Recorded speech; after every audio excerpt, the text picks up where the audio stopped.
Bonjour à tous, ici Maxime pour Ciné Techno et aujourd'hui je vais faire la critique du film King Arthur, Legend of the Sword, Le Roi Arthur, La Légende de l'Épée en combo DVD Blu-ray. Le film est réalisé par Guy Ritchie et met en vedette Charlie Hunnam, Astrid Berges-Frisboy, Chimin Unsu, Aidan Gillen, Jude Law et Eric Bana. Il est distribué par les studios Warner Brothers et est disponible en magasin depuis le 8 août 2017.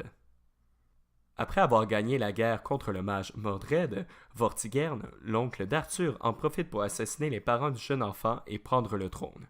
Heureusement, Arthur est sauvé et récupéré par des prostituées. Après avoir passé son avance dans le bordel de ses sauveuses, le destin vient le rattraper quand l'épée Excalibur est retrouvée.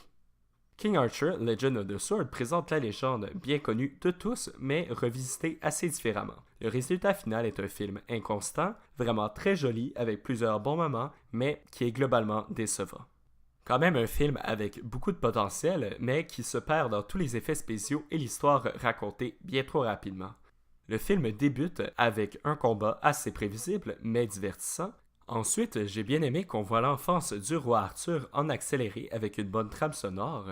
Durant une scène où Arthur raconte un événement à un autre personnage, le film coupe sans arrêt d'une scène de l'événement, de Arthur qui raconte à une autre scène de l'événement, d'Arthur qui raconte, ainsi de suite. Je dois vous dire, c'était assez difficile à suivre. Je crois que la technique peut être très réussie, mais malheureusement, ici, ce n'est pas le cas.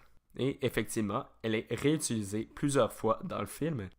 D'ailleurs, il y a une scène qui m'a beaucoup déçu, et c'est la scène où Arthur part dans les terres sombres pour apprendre à maîtriser l'épée. Les terres sombres étant un endroit rempli de créatures mystérieuses, où il devra faire face à plusieurs défis. Malheureusement, comme pour l'enfance d'Arthur, on voit cette quête en accéléré. Et pouf, 2 minutes de film plus tard, Arthur revient et maîtrise maintenant l'épée. Je dois dire, j'ai été un peu déçu. Par la suite, encore, à plusieurs reprises, des scènes sont gâchées à cause que les scénarios jouent trop dans le temps, accéléré, passé, futur, présent, etc. Comme l'équipe le mentionne dans les suppléments, il y a vraiment un désir de raconter cette histoire différemment. J'ai bien aimé qu'il y ait beaucoup d'éléments fantastiques, mais un peu moins la personnalité qu'ils ont donnée au roi Arthur. Il est toujours très confiant, à la limite d'insolent et prétentieux, il n'est pas intéressé à aider personne, et je dirais qu'il est carrément égoïste. De mon côté, j'aurais préféré qu'on s'en tienne au héros Arthur à la recherche d'une quête. Ce qui nous permet d'en venir au jeu des acteurs.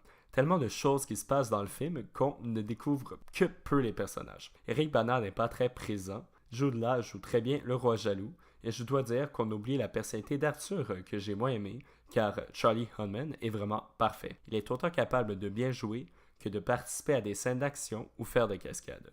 Je l'avais beaucoup aimé dans le film La Cité perdue de Z et je vais définitivement le suivre dans ses projets futurs. Comme pour le scénario, la réalisation est un point plus faible. En fait, je dirais que Guy Ritchie voulait tellement en faire qu'il a fini par en faire trop, malheureusement, ce qui a un peu gâché le film. Les nombreuses prises de vue différentes et les trop nombreux effets spéciaux finissent par perdre le spectateur. Par moments, on se croit regarder un vidéoclip d'une chanson, mais surtout un jeu vidéo. Le dernier combat semble être tout droit sorti d'un titre dans le style des jeux Dark Souls. Néanmoins, ce côté jeu vidéo avec ralenti est quand même assez divertissant par moments. Les décors et les costumes sont tout simplement fabuleux. Un très grand effort a été déployé dans la construction des différents lieux du film. Les costumes très jolis, même certains, je dirais, un petit peu plus audacieux qui correspondent peut-être moins à l'époque. Même chose pour la musique, elle est vraiment parfaite, un mélange de percussions, cordes, cuivre et chants qui viennent ponctuer les différentes scènes d'action. Pour ce qui est de la qualité de l'image, on a vraiment ici un film magnifique, vraiment superbe, tous les détails de l'environnement, les couleurs, les effets spéciaux. Je pense que ici c'est vraiment quelque chose qui a été travaillé très fort et c'est définitivement un point positif.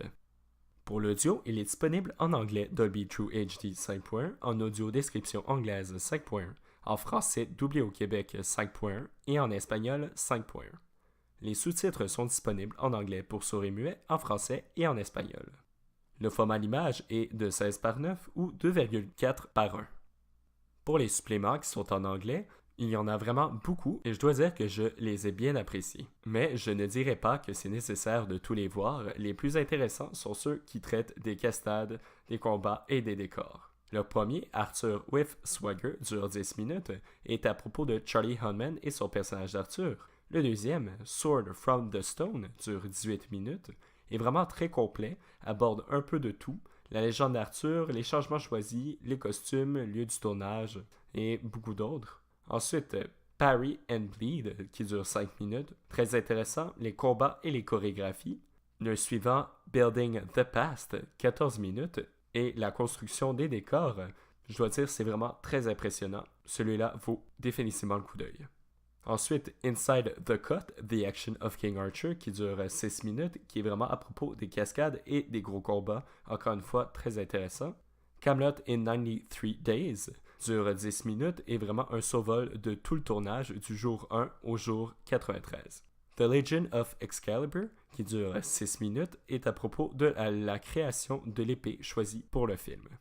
Et le dernier, Scenic Scotland, qui dure 5 minutes, traite des paysages d'Écosse présents dans le film.